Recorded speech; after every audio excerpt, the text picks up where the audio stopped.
My girlfriend demanded I quit volunteering with orphanage kids, saying it was too gross. I refused and ended the relationship. I'm a 25-year-old guy who spent most of my childhood in an orphanage after losing my parents at a young age. Those early years were tough, navigating life without the typical family structure. But the orphanage staff and the friends I made there gave me something resembling a home. That's why, now as an adult, I volunteer at the same orphanage on weekends, helping the kids with their homework, teaching them games, sometimes even just sitting and talking about their day. It feels like giving back to the place that once nurtured me. I met my girlfriend about a year ago. We clicked initially because she was confident, chatty, and seemed genuinely curious about my background. She'd ask about my upbringing, which I cautiously shared, explaining that I grew up in an orphanage until I turned 18 and moved on to start my own life. She appeared supportive at first, listening to my stories with wide eyes, occasionally offering sympathetic comments. When I told her I still spent weekends volunteering at the orphanage, she said something like, "That's sweet of you," then changed the topic. I assumed she was just letting it sink in. But small signs that she didn't fully appreciate my weekend commitment started popping up. She'd ask, "Why do you still go back there if you're not obligated? Or wouldn't you rather relax on your days off?" I'd explain how important it felt to be a stable presence for kids who might not have consistent adults in their life, just like I'd once needed. She'd nod, but sometimes with a baffled expression. At that point, I didn't see it as a red flag, just a difference in perspective. Maybe she'd never known anyone from an orphanage. As our relationship deepened, her questions became more pointed. "Don't you want to do something more fun on weekends? We could go out of town or catch that new movie." I'd offer to plan those outings on other days, or after I spent a few hours volunteering, but her mood would sour. Eventually, she complained that me heading off to the orphanage each Saturday or Sunday was time wasted. This stung. I tried to remain calm, explaining that volunteering was a choice I made out of gratitude to the place that raised me. She'd brush it off, labeling it an emotional attachment I needed to outgrow. One day, tension finally boiled over. I returned from a particularly fulfilling day at the orphanage, helping the kids paint a mural, seeing their eyes light up with joy. When I walked into my apartment, my girlfriend was there, arms folded, face grim. Without greeting me, she started, "We need to talk." I got the sense she'd been working herself up, perhaps pacing around, waiting to pounce with something big. She complained that we never spent quality weekends together, ignoring that I was usually gone just a few hours each day. Then she sneered, "I don't understand why you bother with those kids. It's a kind of gross, isn't it? They're all neglected and have issues. You're exposing yourself to germs and drama." My jaw dropped. Hearing her describe orphans in such demeaning terms felt like a slap. I pressed her for clarity, and she rolled her eyes, stating, "That place is depressing. The kids probably have all sorts of problems. You're not their caretaker. Just leave them be." Anger churned in my chest. I reminded her, voice quivering, that I'd been one of those kids once upon a time. Did she also think I was gross or full of issues because I had no parents? She shrugged, then muttered, "That's different. You got out. But now you're just clinging to that place." Her words sank like stones in my gut. Here was someone I thought cared about me, basically insulting the very environment that shaped me. A heavy silence followed that ugly statement, but her hostility only escalated. She insisted I was wasting my adult years on a bunch of orphan kids who weren't my responsibility. My heart pounded with a mix of rage and hurt. She saw them as inconveniences, apparently, and me as some naive do-gooder who needed saving from my own generosity. I told her as calmly as I could that it wasn't up for debate. I'd continue volunteering. She snapped back, "Well, that might be a deal-breaker for me." Deal breaker. The word rang in my ears. Suddenly, it all clicked. She felt threatened by my bond with the orphanage, saw it as competition for my free time.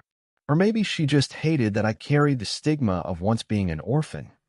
Either way, her perspective was so dismissive and cruel, it overshadowed the occasional sweetness she'd shown in our relationship's early stages. Over the next week, tension hovered like a dark cloud. She'd make jabs whenever I prepped a box of snacks or secondhand clothes for the kids, saying I was obsessed with the orphanage. She'd roll her eyes if I mentioned a funny anecdote from my day volunteering. Every mention of the orphanage triggered her scorn, as though I was bragging about something vile. It became unbearable, so I tried to avoid the topic altogether.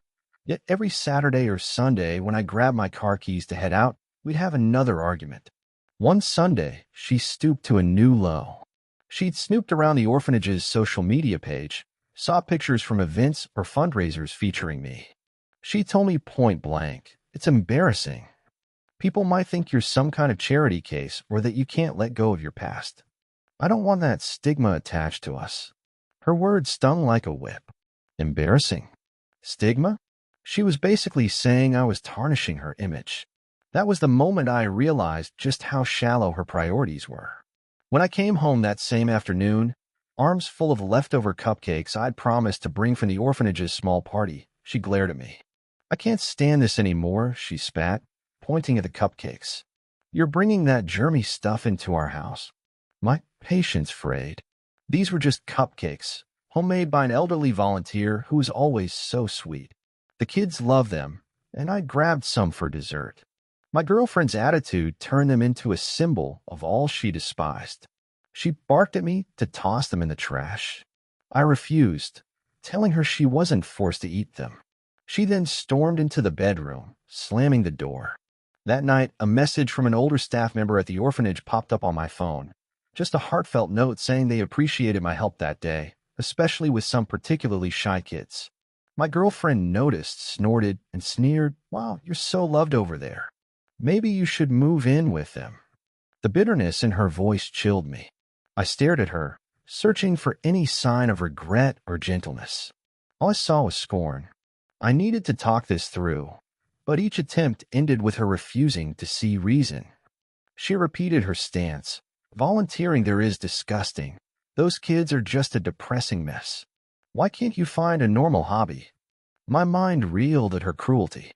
I argued that those kids were just as human, just as deserving of kindness. She scoffed. "They're not your family." But in a way, they were my childhood community, the place that had taken me in. Finally, I broached the subject of a deeper compromise. "Look, I won't push you to come with me. I won't talk about it if it bothers you. But please let me do this. It's important to me." She crossed her arms, shaking her head. "No, I want you to quit altogether." The finality in her tone told me this had become an ultimatum. Either I sever ties with a place that shaped me, or she threatened a relationship. My stomach twisted. I tried once more, reminding her that I was an orphan myself, that volunteering gave me purpose beyond just working. I told her how these kids saw a piece of themselves in me, someone who'd grown up in the same environment but made it out, someone who returned to show them they're worthy of love. She looked me dead in the eyes and replied, "That's your sob story, not mine. Let them find someone else to coddle them." The callousness of that statement nearly took my breath away. It struck me then how drastically different our values were. This wasn't a small disagreement about how to spend a weekend. She was basically telling me to erase a core part of my identity so she'd feel more comfortable. Everything about it felt wrong. I recalled the times she had boasted about wanting a charitable partner who cares about people, clearly only if it didn't inconvenience her or tarnish her social image. Tension mounted until one night when we had an all-out shouting match. She was furious I'd scheduled an upcoming orphanage fundraiser without consulting her. "We're engaged. You can't just do things on your own," she yelled. I retorted that this was a personal passion, that I didn't need her permission to volunteer. She let slip her real feelings. "People will talk, thinking we're associated with that place. It's humiliating." I froze. That was it. She saw me and those orphans as a stain on her social standing. My heartbreak quickly morphed into a simmering anger.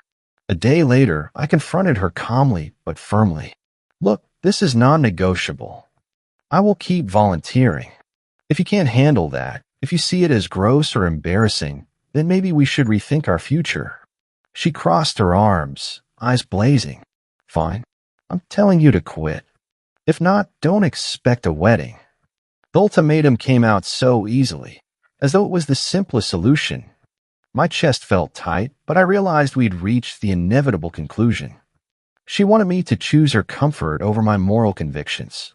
That was a choice I wouldn't make. I told her we were done, that I wouldn't let her degrade the kids or force me to abandon them. She smirked, claiming I'd regret losing her. "You're letting a bunch of orphans ruin your relationship," she spat. I fired back, "No, you're letting your entitlement ruin it." Her face twisted. She accused me of humiliating her, told me I was being noble for show. But I was done listening to her twisted logic. I'd made my choice, and it wasn't her. She packed her belongings in a rage, flinging accusations about how I was too obsessed with my past. She threatened to tell people I was delusional, that I hung around dirty kids. I simply told her to leave.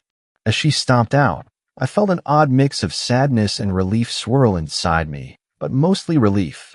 I was free from her judgments, and the orphanage kids still had me, unwavering. In the weeks following our breakup, I set about sorting the pieces of my life that had collided so violently. Yes, I felt a pang of regret that it ended so brutally, but every day at the orphanage reminded me I made the right call. Those kids, with their bright smiles and grateful hearts, never demanded anything but kindness. Unlike my ex, who demanded I bury my past and my empathy for them. The stark contrast was almost laughable. My father, who in his own quiet way supported me, admitted relief that I discovered my ex's attitude before walking down the aisle. He never liked how she talked down about underprivileged folks.